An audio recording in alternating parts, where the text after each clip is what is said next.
Muito bem, vamos continuar falando aqui da release do desktop, no caso da release do Windows, tá?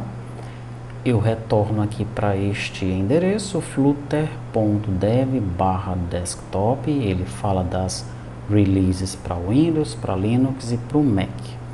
Nós já estivemos nesse endereço aqui antes,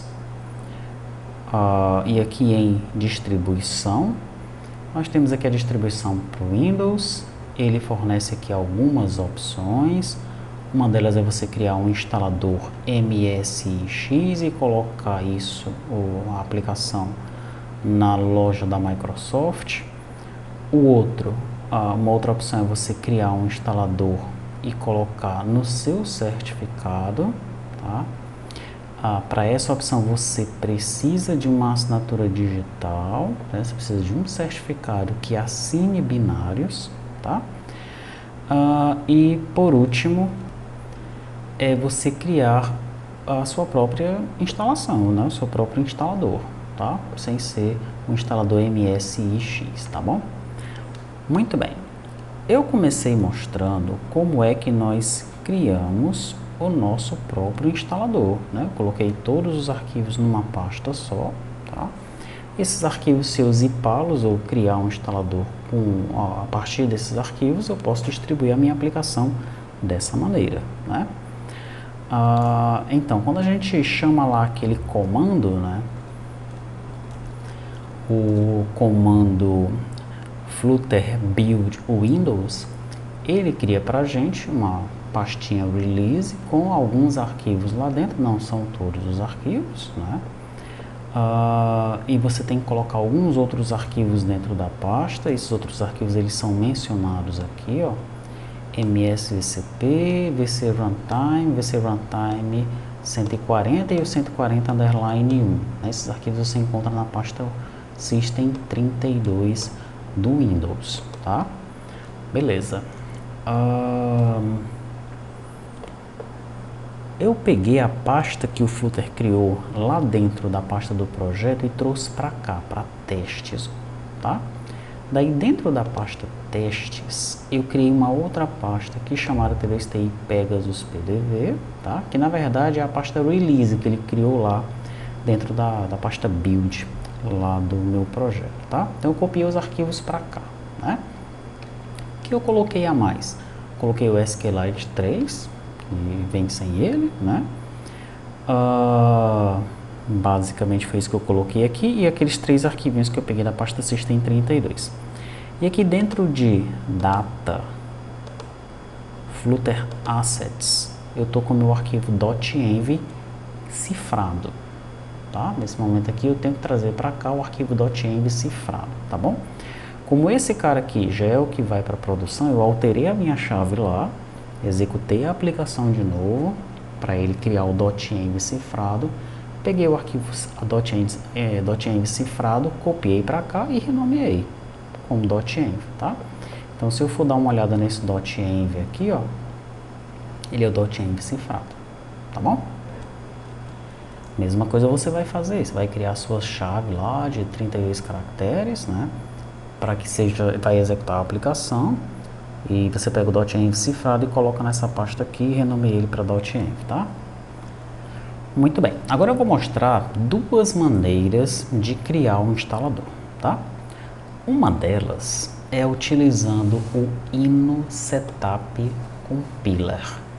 Você pode procurar por este cara aqui na internet, você vai encontrar um site de um russo lá, é bem antigo esse Inno Setup aí, mas ele tem uma atualização agora deste ano, né? Acho que é de abril, inclusive. Procura na internet, vai lá, faz o download, tá? Faz o download e instala. Quando você instala, você vai ver que ele vai criar esse ícone aqui na sua área de trabalho. Clica 2 vezes nele, tá? Eu já fiz alguns testes aqui, ó. Mas eu vou criar aqui um novo script file usando o Script Wizard, tá? Então ele vai me ajudar a criar um instalador, tá? Vou clicar em OK, vou clicar em Next, aí ele pergunta qual é o nome da minha aplicação. Então eu vou colocar, ó, TDSTI Pegasus PDV Lite. Qual é a versão da aplicação? 1.0.0, ainda vou colocar beta, tá bom? Nome da empresa, t2ti.com, e o site aqui, eu vou colocar esse cara aqui, ó, tá? Que é o site da aplicação, tá bom? Então, deixa eu trazer pra cá, cadê o indivíduo? Tá aqui. Pronto. Vou colocar aqui o site da T2TI Sistemas, né? A página do projeto, tá bom? Da aplicação. Vou clicar em Next. Ele pergunta onde é que eu quero instalar. Eu fiz um teste instalando em Program Files, tá? Que é a pasta arquivos de programa. Ele deu um probleminha em relação ao banco de dados. Parece que não existem permissões suficientes para que essa aplicação fique lá. Então eu vou colocar em Custom e vou colocar aqui um C2 tá? Então ele obrigatoriamente vai instalar em C2 T2TI pega os PDVLite. Eu não vou permitir o usuário alterar isso daí, tá? Beleza. Next. Onde é que está o programa principal? Vou clicar em Browse. O meu programa principal é esse aqui, ó, PegasusPDV.exe, né? Então eu vou copiar aqui esse caminho, vou colar aqui e vou dizer que o programa principal é esse cara aí. Pronto, tá? Agora eu vou adicionar um folder, vou adicionar uma pasta. Qual é a pasta que eu vou adicionar? Eu vou adicionar a pasta testes T2TI PegasusPDV, tá bom? Tudo que estiver dentro dela, ele vai incluir inclusive as subpastas, ok? Pode incluir, então tudo que está dentro de PegasusPDV, inclusive o exe que eu apontei ali em cima como meu arquivo principal, tá? Clica em Next. Ele pergunta se eu quero associar algum tipo de extensão ao meu programa. Não preciso associar nenhum tipo de arquivo a ele, tá? Aí ele pergunta se eu quero que ele crie um atalho no menu iniciar e também na área de trabalho. Vou deixar marcado isso daí. Texto da licença, né? Tem uma dessas pastas aqui que eu fiz no teste que eu deixei essa licença MIT aqui, ó, tá? Tem uns textos da licença MIT, ok? Eu vou apontar para ela aqui no Browse, licença MIT, prontinho, Next. Ele pergunta se eu quero que ele instale como modo administrativo. Ele vai permitir que instale a aplicação para todos os usuários daquele computador. Vou deixar marcado isso daí. Next. O idioma eu vou colocar português do Brasil. Next. Onde é que ele quer, onde é que eu quero que ele salve o arquivo, né, que vai ser gerado de instalação. Salva para mim, sabe onde? Salva no C2 testes mesmo, tá? Pronto. Como é que vai ser o nome dele? Vou colocar aqui, ó, instalador T2TI Pegasus PDV, tá? Posso até apontar um arquivo de ícone, se eu quiser. Next. Essas diretivas de compilação é para ele colocar dentro de um arquivo de script que ele vai criar aqui, tá? Porque tudo isso que a gente está fazendo, você pode fazer também manualmente dentro de um script aqui, se você conhecer profundamente esse no setup, tá bom? Então, vou deixar ele criar essas diretivas sim. Next. Finish. Tá aqui o script que ele criou, ó, de instalação. Ele pergunta aqui se eu quero compilar esse arquivo de script. Eu vou dizer que sim. E antes, ele disse que eu deveria salvar esse arquivo antes. Então, ok, vamos salvar o arquivo. Eu vou salvar dentro de testes, tá? Salvar como instalador T2TI Pegasus PDV, tá bom? Cliquei em salvar, pronto. Ele salvou o arquivo de script, agora ele está gerando para mim o meu instalador, tá? Prontinho, o instalador foi gerado. Então aqui na pasta testes, eu tenho aqui, ó, o instalador T2TI Pegasus PDV. Vamos ver o que vai acontecer, né? Eu não tenho a pasta T2TI Pegasus PDV aqui, ó, você pode ver, tá? Eu vou clicar nesse instalador. Ele pergunta se eu permito que esse aplicativo faça alterações no meu computador, o fornecedor é desconhecido, eu vou dizer que sim. Tá ali, ó, o texto da licença é o MIT que eu apontei para ele, vou aceitar o acordo, avançar, vou criar um atalho na área de trabalho, avançar, instalar. Ele pergunta se eu quero iniciar o Pegasus PDV Lite, ok, eu quero iniciar. Tá ele iniciando a aplicação para mim. Prontinho. E aqui eu já realizo a primeira venda. Beleza? Ele instalou esse cara onde? Aqui, ó, 3TI Pegasus PDV Lite, tá? Ele colocou também aqui, ó, um atalho na área de trabalho para o usuário ele acessar diretamente o PDV a partir deste atalho, tá? Muito bem. O que é que eu vou fazer agora? Eu vou desinstalar essa aplicação. Ele desinstala, mas ele não apaga a pasta. Por quê? Porque tem um arquivo que não existia no momento da instalação, que é o banco de dados, tá? Por isso que a pasta continua aí. Ok? Mas é possível alterar isso daí lá no script, tá? Na parte da desinstalação você pode alterar isso daí. Bom, essa é uma forma de fazer, utilizando o Ino Setup, tá? Tem outra maneira também. Vamos ver qual é essa outra maneira aqui agora, tá? Deixa eu ver aqui uma coisa, deixa eu fechar esse cara aqui, pronto. A outra maneira é nós utilizarmos o setzip. Você já ouviu falar desse cara? É o cara que compacta e descompacta arquivos, né? Um muito conhecido é o WinRAR, né? Muito utilizado. Antigamente tinha o WinZip, né? Caiu em desuso. O WinRAR acho que é um dos mais utilizados do mundo. E tem o setzip, né? O setzip também faz muito sucesso. Pois é, ele não é de fato um arquivo, um programa para criar um instalador. No entanto, ele permite que você crie um arquivo executável que extrai os arquivos, tá? É como se ele criasse um zipado com a extensão exe.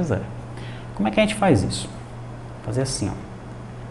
Eu vou chamar aqui o setzip File Manager, tá? Você procura por setzip, depois que você instalar o setzip, evidentemente, né?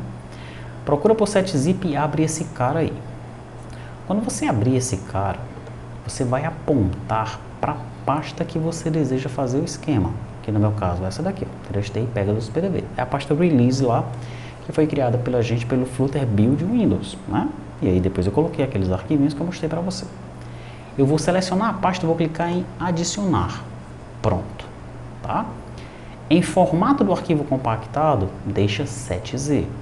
Daí você clica nessa opção aqui, ó, criar arquivo compactado SFX. Esse é o grande segredo. Clicou aqui, ele alterou ali em cima para exe, tá vendo? Clique em OK.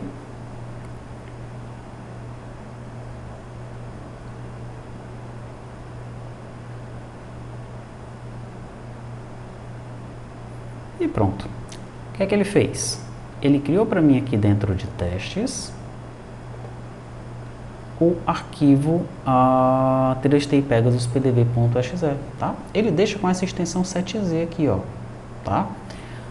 Existem alguns programinhas aí na internet, tem um chamado ResHacker, Res de recursos, ResHacker, que permite que você abra um executável e altere o ícone dele. Foi o que eu fiz aqui nos meus testes, ó. Instalador 3TI Pegasus PDV, né? Esse aqui é o do Ino Setup, tá aqui esse aqui, ó. Instalador 3TI Pegasus PDV, tá? O que ele faz então, esse instalador? Quando eu clico duas vezes nele, ele pergunta se eu quero extrair aqui, tá? Então dessa maneira a gente deixa o usuário com o poder de extrair a aplicação onde ele quiser. Ó, copiei para cá. Quando eu clicar duas vezes aqui, ele vai pedir para extrair no desktop. Vou clicar em extrair, ele extraiu aqui para mim, ó, no desktop. Cliquei duas vezes nele, veja que o banco de dados ainda não existe, né? Entrei aqui e ele já vai executar a aplicação. Evidentemente que isso daqui não é tão legal, né?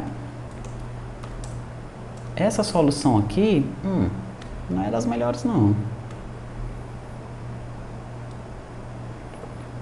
Por quê? O cara tem que ser um pouquinho mais avançado, né? Ele vai ter que entrar na pasta, executar, ele não cria um atalho aqui fora, tá? O do InnoSetup é mais legal, né? Uma coisa mais profissional, digamos assim, tá? Mas enfim, tem essas duas opções, tá bom? O que é que eu fiz então? Eu subi esse arquivo instalador lá para a minha página aqui, ó, tá? E agora, quando o cara clica aqui, ele baixa um instalador. Vou clicar. Opa. Deixa eu voltar aqui de novo. Agora sim. Vou clicar em salvar arquivo. Clicar salvar na área de trabalho mesmo. Ele está baixando aqui para mim. Quando ele terminar, ele vai deixar na área de trabalho. E aí eu vou mostrar para você o que vai acontecer, tá? Quando a gente cria um instalador com o InnoSetup e com o setzip ali, né, que executa na mesma máquina, ele só diz assim, você confia mesmo nesse executável? Você informa que sim e consegue instalar, né? Agora, quando você coloca esse mesmo instalador no seu site, na internet, em algum lugar, e você baixa ele e vai executá-lo, olha só o que acontece. Aí aparece isso daqui, ó. Windows protegeu seu computador. Microsoft Defender Smart Screen pediu que um aplicativo não reconhecido fosse iniciado. A execução desse aplicativo pode colocar o computador em risco. E o único botão que ele apresenta é o botão não executar, que provavelmente 95% dos usuários vão clicar nele, né? Aquele usuário um pouquinho mais esperto vai clicar aqui em mais informações, esse 5% que sobrou, né? Aí aplicativo, é isso daqui, né? Fornecedor desconhecido, executar a si mesmo. Desse 5% que restou, né? Tipo, o 1% ali é que vai clicar aqui mesmo, que é o cara mais avançado, né? Então não dá certo, né? Evidentemente, se eu clicar em executar a si mesmo, ele vai executar um instalador, né? E nada de errado vai acontecer com o computador. Agora sim apareceu lá aquela tela, tá? Se eu clicar em sim, aí ele vai começar a instalação, tá? Mas aquela tela maluca ali, não, nós não podemos permitir que isso aconteça, tá? Esse é um instalador do InnoSetup. Se você fizer o mesmo teste com o instalador, aquele arquivo lá executável, que na verdade é só um arquivo compactado, acontece a mesma coisa, tá? E por que isso? Porque esse arquivo instalador, ele precisa ser assinado com um certificado digital de assinatura de binários. Não é aquele certificado digital da NFE, da NFC, aquele A1, A3, não é aquilo não. É outro certificado, tá? E esse é um certificado que você paga anualmente, ó. Tipo, tem uns aí bem baratos que são $80 por ano. No Brasil, R$500 por ano, R$600 por ano, 800, 1.500, tem um monte de preço aí, né? Não é uma boa notícia, é isso daí. Daí o que é que a Microsoft faz? Os caras aqui falam o seguinte na instalação, ó. Eles informam que se você seguir este passo aqui, né, e você colocar na loja da Microsoft, você não vai precisar manualmente criar um certificado, né? Se você pesquisar um pouco mais, você vai ver que de fato não é necessário, quando você cria a conta na loja da Microsoft, não é necessário criar um certificado ou ter um certificado de terceiro, porque a própria Microsoft se encarrega de assinar a sua aplicação que vai ficar na loja dela, tá? Ok. Então não é melhor colocar logo na loja da Microsoft e do seu site apontar para lá? Pois é. Tem uma taxa para você fazer isso, tá? A taxa padrão é para pessoas individuais, acho que é $16, algo assim. E para a empresa é $100 ou é $30, tá? Tem que dar uma olhada na internet. Mas para empresas no Brasil é R$160, tá? Então, de repente, este é o melhor passo para você seguir. No lugar de você ter um certificado para assinar suas aplicações e deixar no seu website, talvez seja melhor você criar uma conta na Microsoft, pagar uma vez na vida esses R$ 160 para a sua empresa. Para desenvolvedor individual é menos, tá? E aí você coloca na loja da Microsoft, e do seu site você aponta para a loja da Microsoft, baixando por lá, não vai ter problema, essa mensagem maluca não vai aparecer para o usuário, você não vai assustar o teu usuário final, né? Você que é aluno da aplicação aqui, aluno do T2T ERP, você não vai se assustar com essa mensagem, mas o usuário final, ixi, ele não vai instalar, né? Se ele vê essa mensagem, ele não vai instalar mesmo, vai atrás de outro, tá? Ele não vai instalar a tua aplicação, tá? Então, é o que nós vamos fazer, né? Nós vamos abrir a conta na Microsoft, tá? E vamos colocar a aplicação na loja lá. A gente vai mostrar isso para você numa outra videoaula, tá? Então, como nós começamos apresentando aqui, né, essa opção de construir a sua própria aplicação, montar o seu próprio arquivo zipado, como ele menciona aqui, né? Fizemos dessa maneira aí. E agora nós vamos para um outro passo, que é colocar esse cara lá na loja da Microsoft, tá?